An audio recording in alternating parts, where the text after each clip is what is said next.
Hey guys, Sean here from Momentum again, and something a little bit different for you guys. So what I'm going to do right now is I'm going to give you a bit of a review and my reactions towards Best Shape of My Life by Will Smith. Now if you don't know what that is, it's a TV series on YouTube, so it's a YouTube series that is actually him sharing and documenting his life on how he's going to lose 20 pounds in 20 weeks. Now that's a pretty good time frame, but there are a few things which kind of flagged me and I haven't watched all of it just yet, so I'm going to give it to you right now. Now if you want to hear more about my advice and what I can give you, join our free Facebook group. I'm going to put the link down below. It's going to give you some tips and tricks about health, nutrition, exercise, and things that you may be struggling with. So want to join our free Facebook group? It's absolutely free. Hope to see you there. Let's get straight on to the video. So this is pretty interesting because he's sharing about how he's owning what he is right now, and that's a big thing. You have to own what you are right now so you can make changes for the future. Worried about people's perception of me. You know, when people think I'm another funny thing is that I actually did a bit of a Big Willie challenge last year as well, but I never actually followed up with it. So this is actually pretty ironic that I'm doing it, or coincidental, or full circle, that I'm doing it 1 year later again. Take it or leave it. Now, before I actually continue with this, I generally don't watch too many documentaries about health and fitness because being in the industry that you've known it for so long, you tend to see a lot of the things that are just overcomplicated. Like with health and fitness, when it comes to losing weight, it's caloric deficit, it's lifestyle, it's addressing the fact that you need to know what your problem is and stop putting food in your mouth and exercise more and count your calories. But a lot of it is about like drama, and a lot of it's about over-scientification. I insist if that's over-scientification, it's not even a word. Anyway, there's a lot of things that can be very overcomplicated because they haven't covered the basics yet. Anyway, I'm not going to rant more about that, but that's just me and what I usually think about these things. I kind of got watching this because my wife was interested, and I was listening to his book as well, which is great, might I add. But it does kind of get me riled up a little bit. Why'd you decide to film all this and expose yourself like this? That's a very good question. Yeah, I guess the cameras, for me, act like what do you call it in Alcoholics Anonymous when you have the partner? Like, what is it?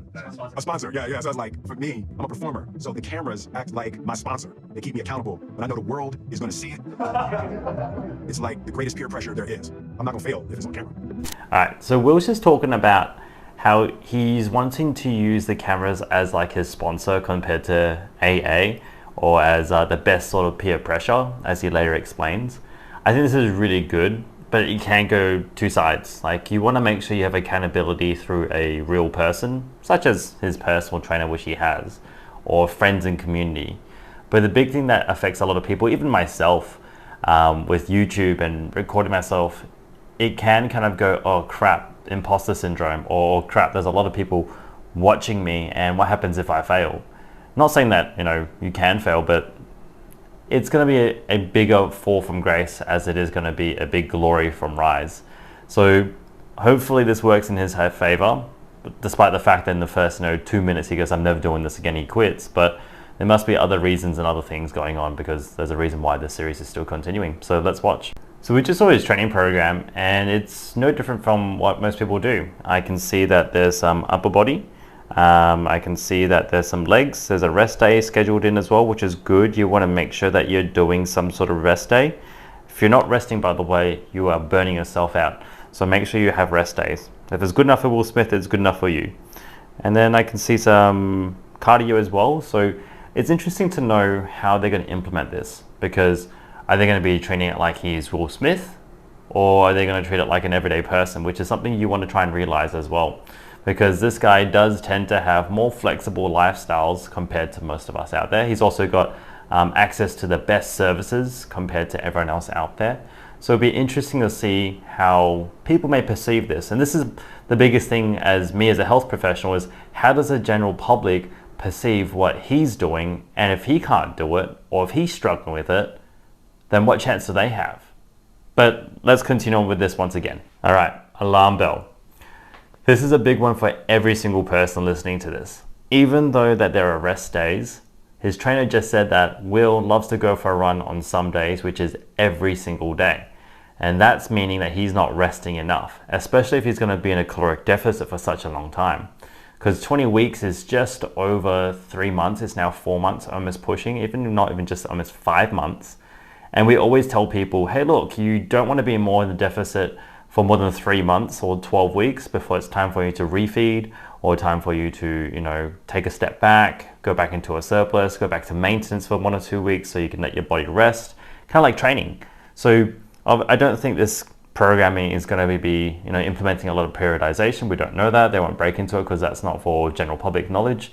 But this is stuff that I would go into other people like, hey, look, what are we doing to make sure that Will doesn't burn out? Because just judging from his personality, if you don't know disc profiling, I can tell you right now that Will on a disc profile is going to be an I and also maybe a D or a C, where he is I, meaning very outgoing. He's very loud. He can't do things that are always going to be the same. He needs to be interesting, but at the same time he might be dominant, or he might be more he wants to know specifically what he's doing. I think just saying out loud, he'll be a D and an I, which is the hardest type for me to really work with because I'm more of an S and a C, which is steady and calculative.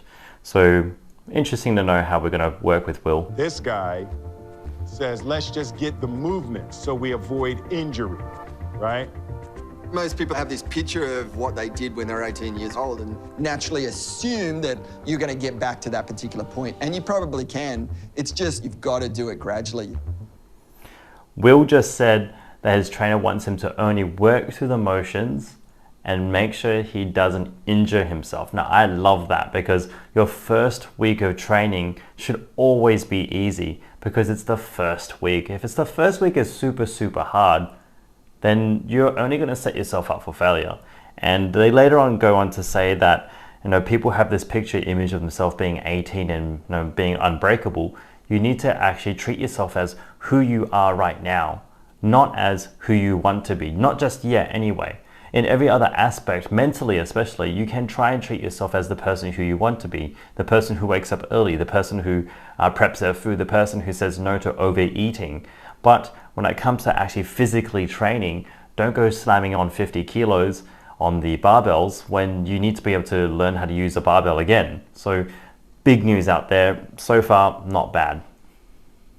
No, it's not my names. His trainer is Australian and he's teasing his accent. But then he went to a British accent. I wonder what he'd do with my accent. Oh yeah, pretty cool. Lat pull downs, typical rows, typical lat raises. I just gotta be aggressive. Just typical stuff.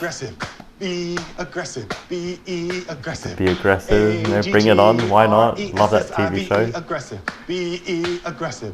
Woo! That's how I keep myself going. I love this already. His life's never in balance.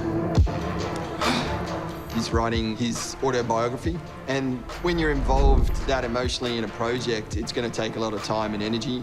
The big challenge with him is energy management. That's a really big one he just said. His trainer's saying how Will is also writing his autobiography at the same time. So he's trying to lose 20 pounds in 20 weeks. He's going to change to a new exercise routine, a new lifestyle with food. He's also spending more time sitting down writing and using his mental energy to try and write his whole life into a succinct manner.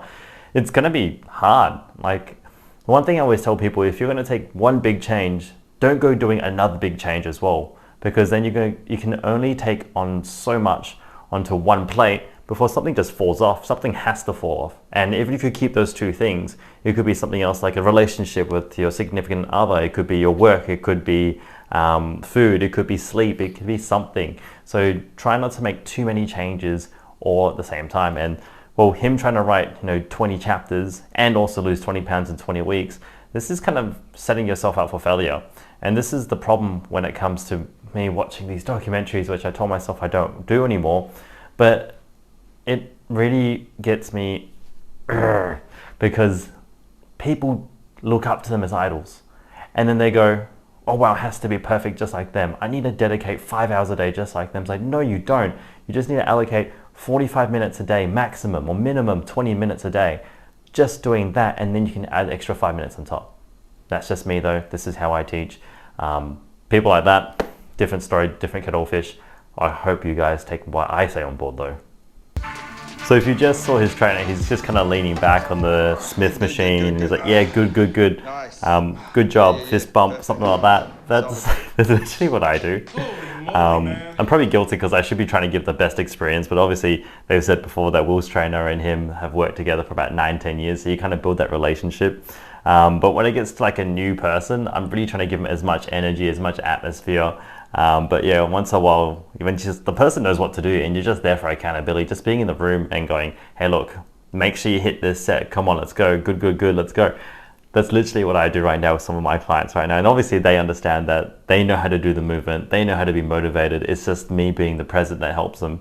But yeah, I'm not gonna lie, brand new people, you get a lot more energy with the older people I've seen for like 5, 6, 7 years. I'm like, hey look, good, good, good, just keep going. So it's just interesting to know that a celebrity trainer does the exact same thing as me. So am I on the right track? By the way, before I forget, I wanted to ask you guys, did you guys enjoy this video? If you liked this video about me reviewing and also reacting, great, let me know down in the comment section below, or maybe you have something else that you want me to react to. So pop it down in the comment section below and I'll see what I can do, and me and my team will get back to you as soon as possible. Thank you.